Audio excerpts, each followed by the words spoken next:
ইরানে যা কিছু বাকি আছে তা শেষ করে দেবার হুমকির মধ্যেই হরমুজ প্রণালী খুলে দেওয়া বা চুক্তি করতে ট্রাম্পের সময়সীমা মঙ্গলবার রাত ৮টায় শেষ হচ্ছে। কিন্তু আপোষহীন তেহরান সময়সীমা পেরিয়ে গেলেও কোনো সাধারণ প্রতিরক্ষামূলক পদক্ষেপ নেবে না বলেই বিশেষজ্ঞদের ধারণা, বরং বৈশ্বিক অর্থনীতি যাতে নিজে থেকে ক্ষতিগ্রস্ত হয় এমন রাস্তাতেই হাঁটবে ইরান। বিশেষজ্ঞরা ধারণা করছেন আমেরিকাকে কাঁপিয়ে দিতে ইরান ৫টি পদক্ষেপ নিতে পারে।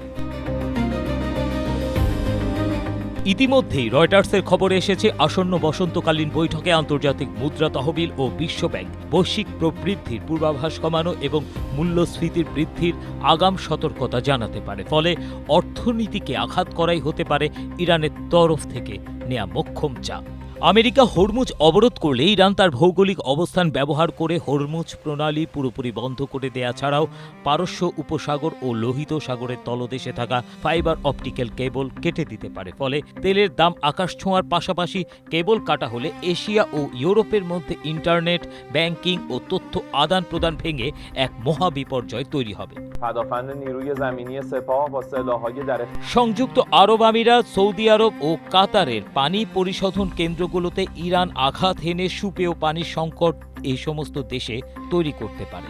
এছাড়া ইরান তেল বেচতে না পারলে তারাও যেন তেল বেচতে না পারে তার ব্যবস্থা করতে পারে। ফলে দুনিয়া জুড়ে তৈরি হতে পারে এক ভয়াবহ বিশৃঙ্খল অবস্থা।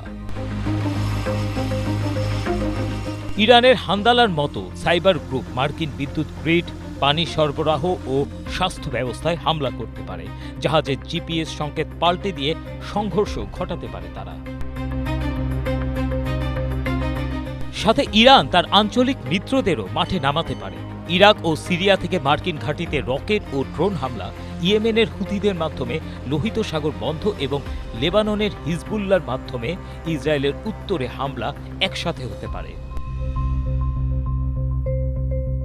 সবশেষ কূটনৈতিক খেলা খেলে চীন, রাশিয়া ও পাকিস্তানের জাহাজগুলোকে সেফ প্যাসেজ দিতে পারে ইরান। ফলে আন্তর্জাতিক রাজনীতিতে আমেরিকাকে আরও চাপে ফেলতে নতুন মেরুকরণ ও বন্ধু তৈরির প্রচেষ্টা করতে পারে ইরান।